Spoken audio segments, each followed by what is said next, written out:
ഒരു മിനിറ്റില് എങ്ങനെയാണ് സാരി ബ്ലൗസ് റെഡിയാക്കുക എന്നതാണ് ഇന്നത്തെ വീഡിയോയിൽ കാണിക്കാൻ പോകുന്നത് കേട്ടോ. ഇപ്പൊ ഓണമൊക്കെ അല്ലേ വരുന്നത്. നമുക്ക് എവിടെ പോണെങ്കിലും ഇപ്പോൾ സെലിബ്രേഷൻ ആയിരിക്കാം, ഇല്ലെങ്കിൽ ഏതെങ്കിലുമൊക്കെ ഒരു ഫംഗ്ഷൻ ആയിരിക്കാം, നമുക്ക് സാരി ഉടുക്കേണ്ടി വരും അല്ലേ. അപ്പോൾ നിങ്ങൾ തയ്ക്കുന്നവരാണെങ്കിൽ നിങ്ങൾക്ക് അറിയാൻ പറ്റും, ഒരു സാരി ബ്ലൗസ് നമുക്കൊന്ന് റെഡിയാക്കി എടുക്കണമെങ്കിൽ എങ്ങനെ വന്നാലും കുറെ അധികം സമയം പിടിക്കും. കാരണം ഇതിന്റെ കട്ടിങ് തന്നെ കുറച്ച് കൂടുതലാണ്. അത് മാത്രമല്ല സ്റ്റിച്ചിങ് ആണെങ്കിലും ടക്സ്, പ്ലാക്കറ്റ്, താഴത്തുള്ള പടി, പിന്നെ ഹുക്സ്, ഐ ഹെമ്മിങ്, ഇങ്ങനെ ഒത്തിരി കാര്യങ്ങളാണ് നമുക്ക് ഈ സാരി ബ്ലൗസിൽ ഉള്ളത്.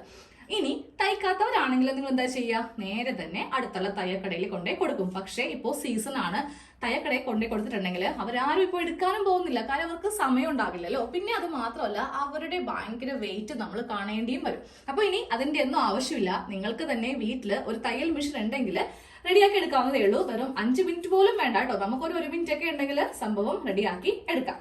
അപ്പൊ അതിനായിട്ട് ഞാൻ ഇവിടെ ഒരു ചുരിദാറാണ് എടുത്തിരിക്കുന്നത്. നമ്മൾ ഉടുക്കാത്ത ഏതെങ്കിലും കുർത്തി ഉണ്ടെങ്കിൽ അതങ്ങോട്ട് നമുക്കിതിനെ കൺവേർട്ട് ചെയ്തിട്ട് സാരി ബ്ലൗസ് ആക്കാം. അപ്പൊ നിങ്ങൾ നോക്കിയേ, ഈ ഒരു കുർത്തി നമ്മുടെ ഈ ഒരു സാരിയുമായിട്ട് നല്ല മാച്ചാണ് അല്ലെ. ഇപ്പോഴത്തെ എല്ലാ ട്രെൻഡ് കുർത്തിയും ഇതുപോലെ ഒറ്റ പ്രിന്റ് ആയിട്ട്, അതായത് സ്ലീവിനാണെങ്കിലും നെക്കിന്റെ ഭാഗം, താഴെ, സൈഡ്, എല്ലാ ഭാഗത്തും ഒറ്റ പ്രിന്റ് ഉള്ള അച്ചതക്കിന്റെ കുർത്തിയൊക്കെയാണ് മെയിൻ ആയിട്ട് നമ്മൾ ഉപയോഗിക്കുന്നത്. അപ്പോൾ സാരി ബ്ലൗസ് ഒക്കെ റെഡി ആയിട്ടില്ല എന്നുണ്ടെങ്കിൽ നിങ്ങൾ പെട്ടെന്ന് തന്നെ ഈ ഒരു ട്രിക്ക് ഒന്ന് ട്രൈ ചെയ്ത് നോക്കുക കേട്ടോ.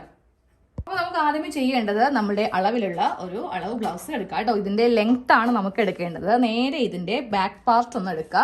എന്നിട്ട് ഒരു ടേപ്പ് ഇങ്ങനെ വെച്ചിട്ട്, ഇപ്പൊ നിങ്ങൾ കാണുന്നത് തയ്ക്കാത്തവരായിരിക്കാം. വീട്ടിൽ അമ്മ തയ്ക്കുമെങ്കിൽ അമ്മയോട് പറയുക, ഇല്ലെങ്കിൽ സ്വന്തമായിട്ട് ചെയ്തെടുക്കാവുന്നേ ഉള്ളൂ. ഇതിൽ വലിയ ബുദ്ധിമുട്ടോ കാര്യങ്ങളൊന്നും ഇല്ല. ജസ്റ്റ് വീഡിയോ ഫുള്ള് കണ്ടു കഴിയുമ്പോൾ നിങ്ങൾക്ക് മനസ്സിലാവും. ഇപ്പോൾ എൻ്റെ ഈ ഒരു സാരി ബ്ലൗസിൽ ലെങ്ത് വന്നിരിക്കുന്നത് 13 ഇഞ്ചാണ് ലെങ്ത് വന്നിരിക്കുന്നത് കേട്ടോ.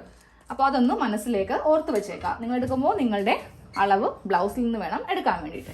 ഇനി നേരെ നമ്മുടെ ഈ ഒരു കുർത്തി ഒന്ന് വിടർത്തി ഇങ്ങനെ അങ്ങോട്ട് വെച്ച് കൊടുക്കാം കേട്ടോ. ഇതില് നമുക്ക് ആ ഒരു ലെങ്ത് ഒന്ന് മാർക്ക് ചെയ്ത് കൊടുക്കാം. അപ്പൊ എനിക്ക് വരുന്ന അളവ് 13 ഇഞ്ചാണ്. അതിനെ കൂടെ നമുക്കൊരു 1.5 ഇഞ്ച് തയ്യൽ തുമ്പും കൂടി ഇട്ടിട്ട് ഞാൻ ദേ ഇവിടെ 14.5 ഇഞ്ചില് ഇങ്ങനെ ഒന്ന് മാർക്ക് ചെയ്ത് കൊടുത്തു. ഇനി ഇതങ്ങോട്ട് കട്ട് ചെയ്യണം. ചിലപ്പോൾ സങ്കടം ഉണ്ടാവും, കാരണം നമ്മൾക്ക് ഏറ്റവും ഇഷ്ടമുള്ള കുർത്തി ആയിരിക്കാം. പക്ഷെ ബ്ലൗസ് റെഡിയാക്കി എടുക്കണ്ടേ. ഒരു ബ്ലൗസ് ഒക്കെ തയ്പ്പിക്കണമെങ്കിൽ നല്ല ചാർജാണ് ഇപ്പോൾ വരുന്നത്.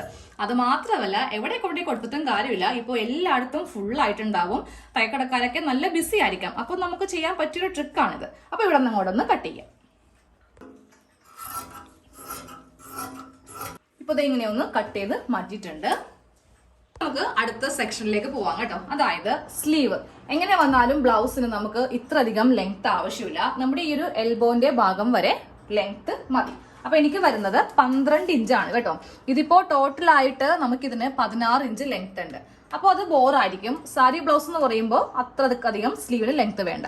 12 ഇഞ്ചാണ് ലെങ്ത്. 1 ഇഞ്ച് തയ്യൽ തുമ്പ് ചേർത്തിട്ട് 13 ഇഞ്ചില് ഇവിടെ ഇങ്ങനെ മാർക്ക് ചെയ്ത് കൊടുക്കുക. ഇത് കട്ട് ചെയ്ത് മാറ്റണം. സെയിം അതേപോലെ ഇപ്പറേ ഭാഗത്തും വെക്കുക.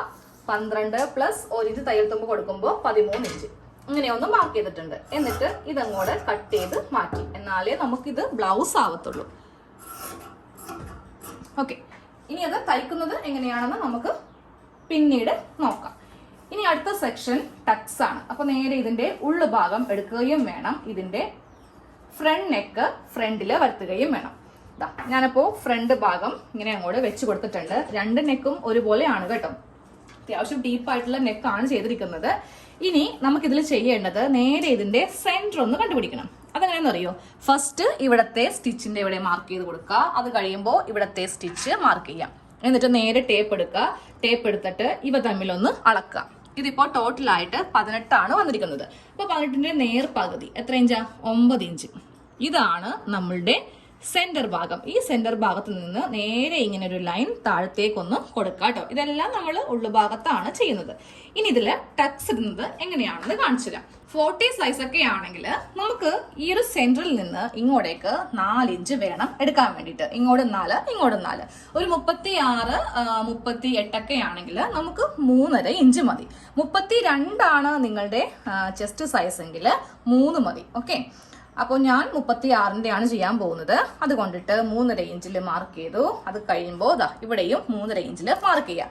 ഇനി നമുക്ക് ടക്സിന് ലെങ്ത് കൊടുക്കാം. ടക്സിന് ലെങ്ത് കൊടുക്കുമ്പോൾ ഉണ്ടല്ലോ, മുകളിൽ നിന്ന് താഴേക്ക്, താഴെ നിന്ന് മുകളിലേക്ക് നമുക്ക് 4 ഇഞ്ചാണ് ടക്സിന് ലെങ്ത് വേണ്ടത്. ആ 4 ഇഞ്ച് കൊടുക്കുമ്പോൾ നമ്മൾ ചേർത്ത തയ്യൽ തുമ്പില്ലേ അത് വിട്ട് വേണം, അതുമായിട്ട് യാതൊരു ബന്ധവും ഇല്ല കേട്ടോ. അപ്പൊ ഞാനിവിടെ ആ ഒരു മാർക്കിംഗ് ഒന്ന് ചെയ്ത് കൊടുക്കുവാണ്. അതായത് നമ്മൾ കുറച്ച് തയ്യൽ തുമ്പ് ചേർത്ത് കൊടുത്തില്ലേ, നമ്മുടെ ലെങ്ത് എത്രയാ 13 ഇഞ്ച്, നമ്മളൊരു 1.5 ഇഞ്ച് തയ്യൽ തുമ്പ് ചേർത്തില്ലേ, അതങ്ങോട്ട് വിട്ടിട്ട് വേണം ഇങ്ങോട്ടേക്ക് 4 ഇഞ്ചില് മാർക്ക് ചെയ്ത് കൊടുക്കാൻ. എന്നിട്ട് ഇവ ഇങ്ങോട്ടേക്കൊന്ന് സ്ട്രെയിറ്റ് ലൈൻ വരക്കാം. അത് കഴിയുമ്പോൾ ഇതും ഇങ്ങനെ വെച്ചിട്ട് സ്ട്രെയിറ്റ് ലൈൻ ഇങ്ങനെ ഒന്ന് വരച്ച് കൊടുക്കുക കേട്ടോ. എന്നിട്ട് ഇവിടെ നിന്ന് ഇങ്ങോട്ടേക്ക് 1.5 3 ഇഞ്ച് ഇങ്ങനത്തെ ഒരു ടക്സ് നമുക്ക് ഈ സെന്ററിൽ ഒന്ന് ഇട്ട് കൊടുക്കണം.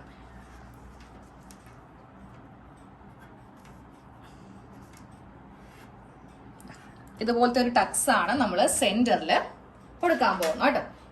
എന്നിട്ട് നേരെ ഇതിങ്ങനെ വെച്ചിട്ട് നമ്മൾ ഈ 1.5 ഇഞ്ചില് അടിക്കും. അതുപോലെ തന്നെ ഇവിടെയും ഇങ്ങനെ വെച്ചിട്ട് ഇവിടെ ഒന്ന് തയ്ക്കും. ഇനി തയ്ക്കുന്നത് എങ്ങനെയാണെന്ന് നോക്കാം. ആദ്യമേ ഈ ടക്സ് ഒന്ന് തയ്ക്കാം കേട്ടോ. അപ്പൊ ഈ ഫസ്റ്റ് ഈ സ്ട്രെയിറ്റ് പോയിന്റ് ഇങ്ങനെ അങ്ങോട്ട് ഇത് മാത്രമായിട്ട് ഇങ്ങനെ അങ്ങോട്ട് എടുക്കുക. എന്നിട്ട് നമുക്ക് ഇവിടെ നിന്ന് ഇങ്ങനെ അങ്ങോട്ട് ഇവിടെ ഇങ്ങനെ വെക്കാം. അത് കഴിയുമ്പോൾ നേരെ നമ്മൾ വരച്ചിരിക്കുന്ന ആ പോയിന്റിലേക്ക് ഇങ്ങനെ അങ്ങോട്ട് തയ്ക്കാം. ഇപ്പോൾ ഒരു സ്റ്റിച്ച് കൊടുത്തു. ഇനി ഇങ്ങനെ എടുത്തിട്ട് ഒരു സ്റ്റിച്ചും കൂടെ നമുക്ക് ഇതിന്റെ മീതെ കൂടെ ഒന്ന് തയ്ക്കണം. താഴേന്ന് വേണമെങ്കിലും ടക്സ് തയ്ക്കാം കേട്ടോ. അതായത് ഇങ്ങനെ പിടിക്കുക, അതായത് ഈ സ്ട്രെയിറ്റ് ലൈൻ ഇങ്ങനെ പിടിക്കുക. എന്നിട്ട് ഇങ്ങനെ വേണമെങ്കിലും നമുക്ക് ഈ ടക്സ് തയ്ച്ച് എടുക്കാം. 2 സ്റ്റിച്ച് കൊടുക്കണം എന്നുള്ളൂ. ഇത് കഴിയുമ്പോൾ നേരെ ചെയ്യേണ്ടത് സ്ലീവിന്റെ താഴെ ഭാഗം തയ്ക്കലാണ്. ഇപ്പോൾ ആ ഫ്രണ്ട് കാണിച്ചു തരട്ടെ. ഫ്രണ്ടില് നമുക്കിതുപോലെ ടക്സ് വരുമ്പോഴേ ആ ഒരു ഷേപ്പ് കിട്ടുള്ളൂ. ഓക്കെ, ഇനി ആ സ്ലീവ് ഒന്ന് തയ്ക്കാം കേട്ടോ. ജസ്റ്റ് കുറച്ച് സ്റ്റിച്ചിങ്ങനെ അങ്ങോട്ട് അഴിച്ച് എടുക്കാം. കുറച്ച് സ്റ്റിച്ച് അഴിച്ചാൽ മതി. അത് കഴിയുമ്പോൾ ഇങ്ങനെ ഒന്ന് മടക്കുക, ഇങ്ങനെ ഒന്ന് മടക്കുക. ഹെമ്മിങ് ചെയ്യണമെങ്കിൽ ഹെമ്മിങ് ചെയ്യാം, അടിപ്പാണെങ്കിലും കുഴപ്പമില്ല. താഴെ ഇങ്ങനെ തയ്ച്ചു കഴിയുമ്പോൾ ആ സൈഡ് നമ്മൾ അഴിച്ചില്ലേ അതും കൂടെ ഇങ്ങനെ അങ്ങോട്ട് തയ്ച്ചേക്കാം. സ്ലീവ് ലൂസ് ആണെങ്കിൽ മാത്രം ടൈറ്റ് ചെയ്താൽ മതി, ഇല്ലെങ്കിൽ ഇതേ ഭാഗത്ത് കൂടെ ഇങ്ങനെ അങ്ങോട്ട് തയ്ച്ച് പോയാലും മതി കേട്ടോ.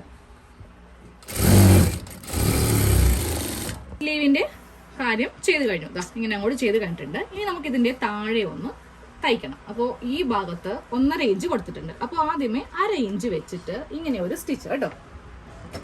ആദ്യമേ 1/2 ഇഞ്ചിൽ അടിച്ചു കഴിഞ്ഞു. ഇനി അടുത്ത 1 ഇഞ്ച്, നമ്മൾ 1 ഇഞ്ച് തയ്യൽ തുമ്പാണല്ലോ ഇങ്ങനെ അങ്ങോട്ട് ഇട്ട് കൊടുത്തത്. ഈ 1 ഇഞ്ച് വെച്ചിട്ട് നമുക്ക് ഫസ്റ്റ് ഇവിടെ നിന്ന് സ്റ്റാർട്ട് ചെയ്യാം. അതായത് ഈ അറ്റത്ത് നിന്ന് സ്റ്റിച്ച് കൊടുക്കുക കേട്ടോ. താഴെ ഭാഗത്ത് ഇങ്ങനെ അങ്ങോട്ട് തയ്ച്ചെടുത്തു. തയ്ക്കുമ്പോണ്ടല്ലോ കുറച്ച് ഗ്യാപ്പ് ഇങ്ങനെ വിട്ടു കൊടുക്കണം കേട്ടോ. അത് കഴിയുമ്പോൾ നമുക്ക് ഈ താഴെ നിന്ന് മുകളിലേക്ക് ഇത്രയും വീതിക്ക് ഒരു സ്റ്റിച്ച് ഫുള്ളായിട്ട് കൊടുക്കുക. അത് കൊടുക്കുമ്പോഴും ഇത്രയും ഗ്യാപ്പ് വിട്ട് വേണം. അതായത് ഇവിടെ നിന്ന് സ്റ്റാർട്ട് ചെയ്തിട്ട് ഇതിന്റെ അവസാനം ഇവിടെ കൊണ്ടുവന്ന് നിർത്തി കൊടുക്കുക.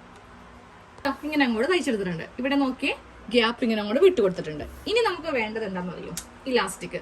നമ്മളെല്ലാവരും തന്നെ ഒത്തിരി മാസ്ക് തയ്ച്ചവരായിരിക്കും. അപ്പോൾ ഇതുപോലത്തെ ഇലാസ്റ്റിക് ഒക്കെ നമുക്കറിയാം എവിടെ നിന്ന് വാങ്ങിക്കാൻ കിട്ടും, എത്ര രൂപയാവും എന്നൊക്കെ അറിയാം. ഇനിയിപ്പോൾ നിങ്ങളുടെ വീട്ടിൽ ഉണ്ടാവുകയും ചെയ്യും. ചിലപ്പോൾ തയ്ച്ചതിന് ബാലൻസ് നോക്കുമ്പോൾ നമ്മൾ മാറ്റിയൊക്കെ വെച്ചിട്ടുണ്ടാവും.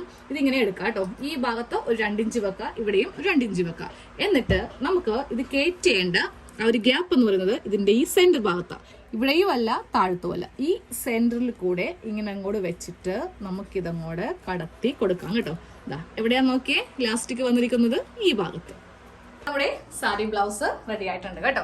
വലിയ പണിയൊന്നുമില്ല, ടക്സ് ഇല്ല, ഹുക്കില്ല, അയില്ല, ഹെമ്മിങ് ഇല്ല, ഒന്നുമില്ല. വളരെ ഈസി ആയിട്ട് ചെയ്തെടുക്കാവുന്നേ ഉള്ളൂ. അപ്പൊ നിങ്ങൾ വിചാരിക്കും ഇതെങ്ങനെയാണ് നമ്മൾ ഇടുക എന്നുള്ളത്. താഴെ കണ്ടില്ലേ നമ്മൾ ഇതുപോലെ ഇങ്ങനെ ഇലാസ്റ്റിക് വെച്ച് കൊടുത്തിരിക്കുന്നത് കൊണ്ട് നല്ല ടൈറ്റ് ആയിട്ടിരിക്കുകയും ചെയ്യും.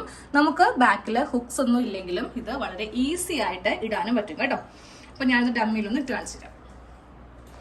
അപ്പോൾ ബോർഡിലിട്ട് കഴിയുമ്പോൾ നമുക്ക് കറക്റ്റ് ഈ ഒരു ടക്സ് ഒക്കെ നല്ല ഫിറ്റ് ആയിട്ട് ഇരിക്കും. അതിനാണ് നമ്മൾ ഈ ഒരു ടക്ക് 2 ഭാഗത്തും വെച്ച് കൊടുത്തത് കേട്ടോ. കണ്ടില്ലേ ഈ ഭാഗത്തും നമുക്ക് ഇലാസ്റ്റിക് ഇങ്ങനെ അങ്ങോട്ട് വന്ന് ഇരിക്കും. അപ്പൊ എല്ലാവരും ഒന്ന് ചെയ്ത് നോക്കാം. സാരി ബ്ലൗസ് ഒക്കെ തയ്പ്പിക്കാൻ ഇനി കടയിൽ തിരക്കൊക്കെ ആണെങ്കിൽ ഈ ഒരു കുഞ്ഞി സൂത്രം ഒന്ന് ട്രൈ ചെയ്യാം കേട്ടോ.